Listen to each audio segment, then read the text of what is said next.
ప్రియమైన తల్లిదండ్రులారా, మీ పిల్లలను శ్రీ చైతన్య నారాయణ వంటి కార్పొరేట్ కళాశాలలో చేర్పించే ముందు ఒక్క నిమిషం ఆలోచించండి.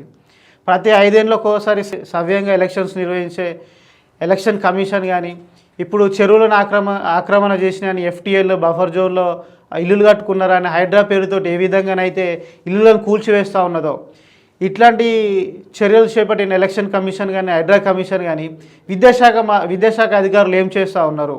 కోళ్ళ ఫారంలో కోళ్ళను కుక్కినట్టు అపార్ట్మెంట్లలో లేకపోతే కాంప్లెక్స్లలో తరగతులు నిర్వహిస్తూ ఇరుకైన గదులలో, చీకటి గదులలో విద్యార్థులను కుక్కి వాళ్ళను ర్యాంకుల కోసం బట్టి వాళ్ళను మానసికంగా ఇబ్బంది పెడుతున్నారు. విద్యార్థులు ఈ బట్టి చదువులు చదవలేక తల్లిదండ్రుల నుంచి ఒత్తిడి వస్తుందన్నో తెలియక విద్యార్థులు ఆత్మహత్యలు చేసుకుంటున్నారు. వందలాది మంది విద్యార్థులు శ్రీ చైతన్య నారాయణ లాంటి కార్పొరేట్ విద్యా సంస్థలలో మానసిక ఒత్తిడికి గురై ఆత్మహత్యలు చేసుకుంటా ఉన్నా కానీ ఈ ప్రభుత్వాలు కనీసం ఆ శ్రీ చైతన్య నారాయణ లాంటి కార్పొరేట్ విద్యా సంస్థలపై ఎందుకు చర్యలు తీసుకోవడం లేదు? మీకు విద్యార్థులపై ప్రేమ ఉన్నదా, లేకపోతే నారాయణ శ్రీ చైతన్య లాంటి కాలేజీలపైన మీకు ప్రేమ ఉన్నదా? విద్యార్థులు మానసికంగా ఒత్తిడికి లోనే చనిపోతున్నా కానీ ప్రభుత్వాలు కనీసం విద్యాశాఖ అధికారులు మొద్దు నిద్ర విడడం లేదు. ఈ యొక్క శ్రీ చైతన్య నారాయణ కాలేజీలపై మీకు ప్రేమ అని నేను అడుగుతా ఉన్నా.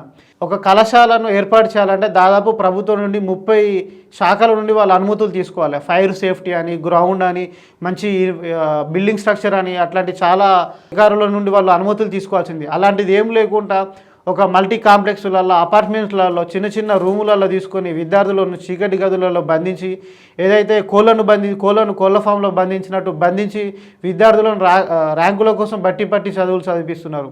ఈ తల్లిదండ్రులు మీరు ఆలోచన చేయాలి. మీ పిల్లలు మంచి భవిష్యత్తు ఉన్నది. రానున్న రోజులలో వాళ్ళు మంచి శాస్త్రవేత్తలు కావచ్చు, లేకపోతే మంచి క్రీడాకారులు కావచ్చు. అయినా కానీ మీరు ర్యాంకుల కోసం, ఐఐటి నీట్ ర్యాంకుల కోసం ఎందుకు వాళ్ళపైన ఒత్తిడి తీసుకొస్తున్నారు?